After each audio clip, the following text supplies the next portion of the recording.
Маля се, като видях колко е мръсна емблемата. Така, идеята е, махаме този маншон или там кожух, както му вика, и този също. Той се почти махнат, между другото. За този трябва да разбера малко първо, но сигурно има нещо с топката. Тук да се натиска нещо, да се върти, не хуйнана. Добре, ще попрочета и ще се върнем обратно. През това време, между другото, ето ги от AliExpress. Отварял съм ги, защото са много неща. Отварял съм ги, за да видя какво е. Това е за ръчната, това е за скоростите и това е също за скоростите. Като гледам, май просто се нанизва ето така и трябва да се получат работите. До след малко. Пак съм аз. Оказва, че като на нормална кола. Демек, просто въртиш. Обаче, самото нещо е грапаво и то не позволява, ето даже се чуе. Това е от грапавостта, го издава този звук. И като цяло е много странно направено. Ще се опитам да го изкарам. Доколкото разбрах, просто с въртение, с дърпане. Ще погледна пак, но голям зор, особено ако оригиналното, както този случай, както кола е било да не се сменя. И да, успях. След малко. Та, ето го това грапалото, за което говорех. Да. И ето как изглежда отвътре. Цялото е и то вътре грапало, което не му позволява да се върти. Докато от AliExpress вътре е гладко. Има съмнява нещо изключително много. О, да, също така много внимавайте тази пружина да не фръкне. Както виждате, тя действа за механизма за задната, да връща копчето. Да. Сега това тук трябва да го нашия по някакъв начин. Ще се оправим, оправни момчета сме след малко. След голям зор. Но да толкова, извинявам се. След голям зор не сложих новата топка.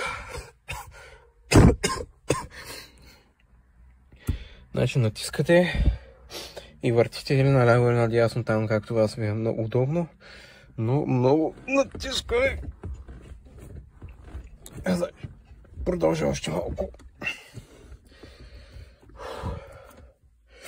Много натискане. И... да, нямам шеста. И си проверете след това дали видва на задна, както трябва. Това е.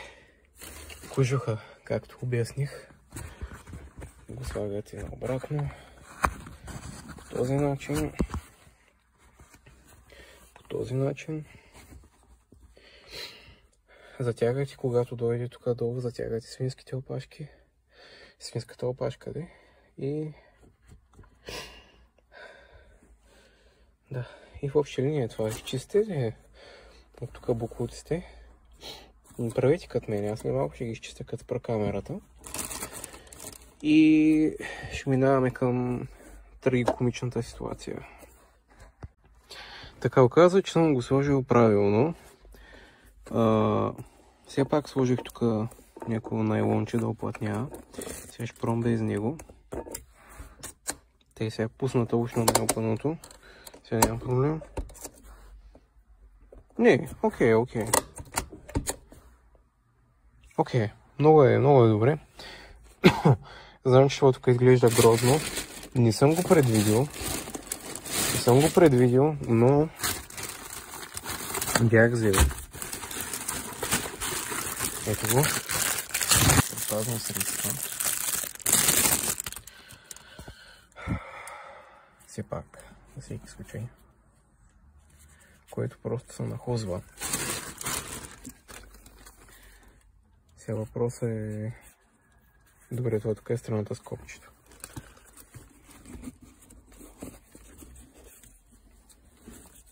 Предполагам, че се слага, така да обясня. Слагам го по този начин. Ето така. Ето така.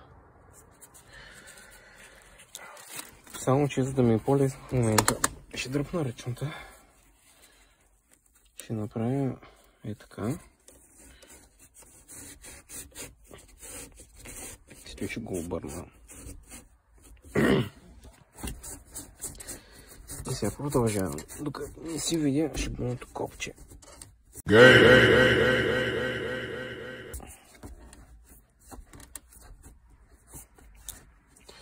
Да. Добре, това е мега удобното. И покри шибаната пишка. Да, окей. Много съм доволен. От всичко да се получи. Out with the old. In with the new. Добре, колата тръгна.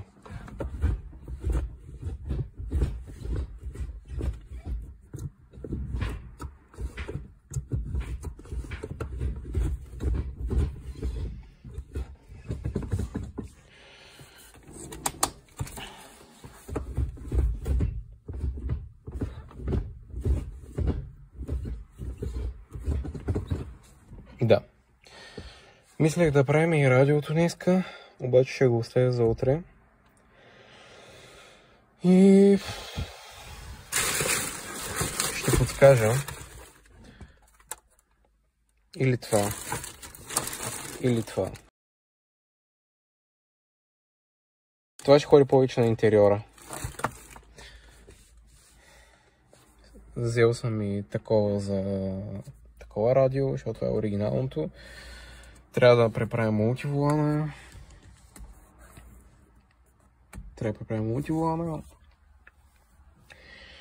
Като цяло е това.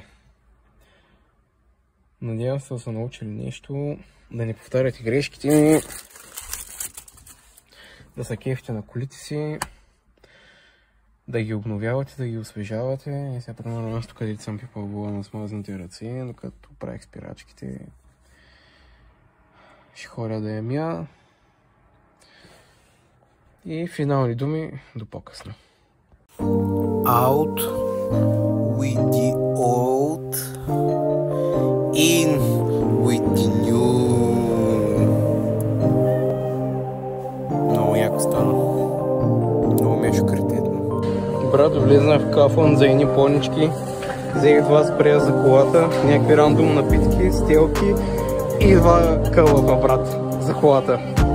А колко си взе това понички и нещо за пиене. Много яко.